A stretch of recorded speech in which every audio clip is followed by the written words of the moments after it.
I've been in law enforcement since 1993, so I'm in my 30th year. I'm going into my fifth year as the sheriff of Riverside County. And in my career, law enforcement has changed drastically from the time I was a patrol deputy until today, where we find ourselves today. It's sometimes unrecognizable.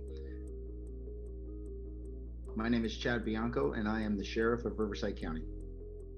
I would say that in the last 10 years, criminals have become increasingly more violent and brazen. And this is across the board. This is not just the sheriff's department. This is not police departments. It's not even the state it's not just one isolated place. It's across the country.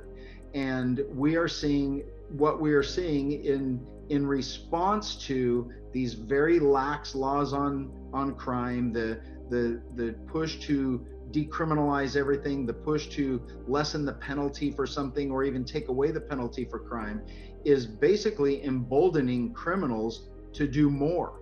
It's common sense. You can see this happening, and for our lawmakers to not sit back and think about the consequences of what they're doing over some social agenda it's really horrifying for law enforcement, and it's horrifying for the public that has to deal with it.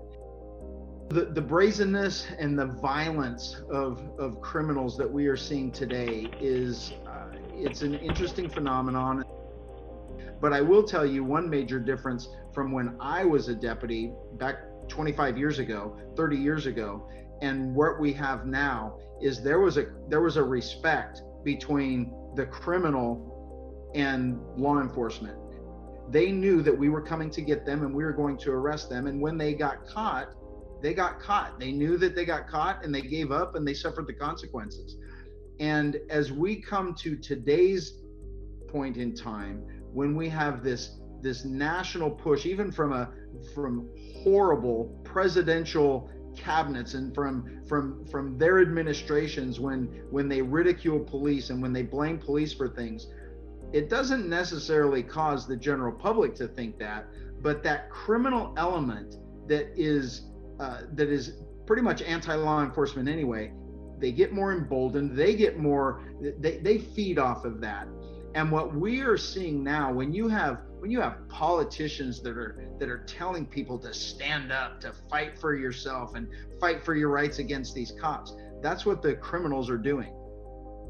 But that hardened criminal, they are emboldened to fight with us. They are emboldened to resist arrest. They're emboldened to run. They're emboldened to steal cars and not stop when we pull them over. Our law enforcement, our deputies, our police, and our deputies are far more likely to be involved in use of force situations than when I was a deputy. And it's solely because of the resistance from the people that we're trying to arrest.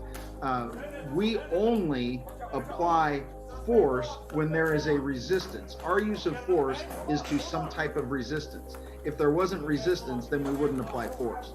So what we are seeing now with this emboldenment of the criminal element is they just have absolutely zero respect for people. They have zero respect for life, and they have zero respect for law enforcement. So we come in contact with them, the chances that they are going to fight with us in an attempt to get away are more likely to happen than not happen.